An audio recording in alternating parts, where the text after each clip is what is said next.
congrats on your single. It has gained a lot of success in only a few days already. Yeah, So thank you. how did your collaboration come about? Yeah, it was kind of crazy.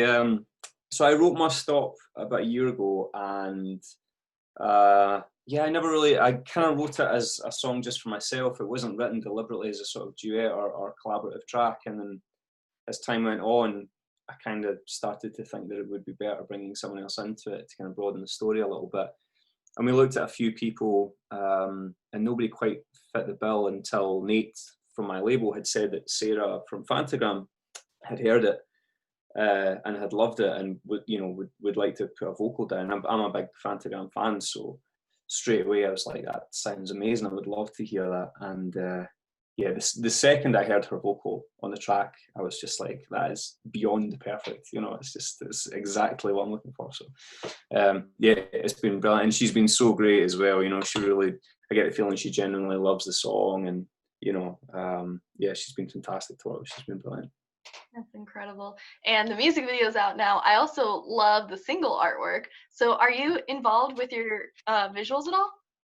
Yeah, as much as possible. I kind of I definitely like to have input into how I kind of come across to people, and David Bowie is my idol, and all my kind of idols and heroes are people who not only kind of obsessed about the detail of their music, but the kind of wider cultural output that they had as well, I guess. So, and it just interests me as well. I'm genuinely interested in things. I want to know how artists are doing things and how photographers are doing things. And but I don't want to take away from how much work they've done either, because it's very easy for me to say I like something. They're the ones that actually have to go and do it. So. Wow. And you also recently collaborated with Nile Rodgers, which is incredible on Kill Yeah. TV. And I know he was one of your heroes too. So where were you when you discovered, oh my gosh, he said yes, I'm working with him? So ridiculous. So yeah, so I had met Nile at Abbey Road Studios bizarrely about a month before lockdown. I'd somehow managed to elbow my way into a kind of songwriting conference there, and so just to meet him was incredible, because again, I'm a huge Bowie fan, and obviously his legacy and the things he's worked on. So just to meet him was like I was telling people for days. And then but we got on really well at the session, and we kind of kept in touch, and I sent him a track which was Kill TV, just to really see what he thought. And I woke up one morning and I had an email from Nile Rodgers with an attached MP3 with him just playing guitars over the song, which was just the most ridiculous feeling. So yeah, and obviously, we put it together. I produced the track. He produced the guitars, and it was just an incredible experience to work with someone like that. I picked up so much from him in such a short space of time.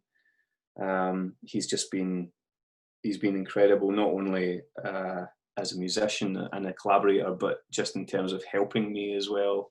He's been great at spreading the word and saying nice things about me. So I'm ridiculously grateful and humbled by it. It's incredible.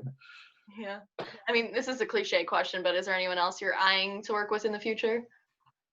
Do you know, I genuinely haven't thought about it. It sounds like I'm making up. I haven't. I think one of the things that I would love to do, and one of the reasons that Nile is such a massive hero of mine, is to really try and branch out and work with different artists from different genres.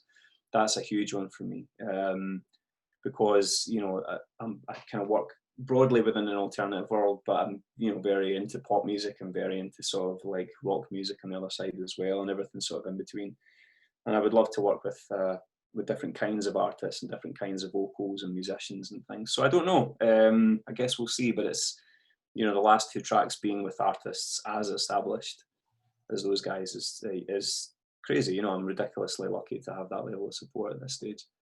Yeah. I mean, you kind of mentioned it. Your music kind of has little underlying tones of different genres or even subgenres. So do you think genres should matter, or do they to you personally, or how do you go about navigating them? It's funny, I had this conversation today actually with an artist that I'm working with, because we were talking about the cohesion of a record and how albums sort of, artists are looking for a sound to build something around. And my argument was that I don't necessarily know if that's that important anymore. I think in the days when obviously albums and things were an artist's main sort of outlet to their audience, then I get it. But I think now one of the beauties of the new system is that you don't really have to pigeonhole yourself even. As sort of brutally as that, you know, you have the freedom to release tracks across different genres and have collaborative artists from different backgrounds. And it actually helps you because it puts you into different audience playlists and all that kind of thing as well. So I'm quite positive about it. But yeah, I guess we'll see. I'm kind of currently putting my record together just now, so I will see how eclectic it is when it finally comes to fruition.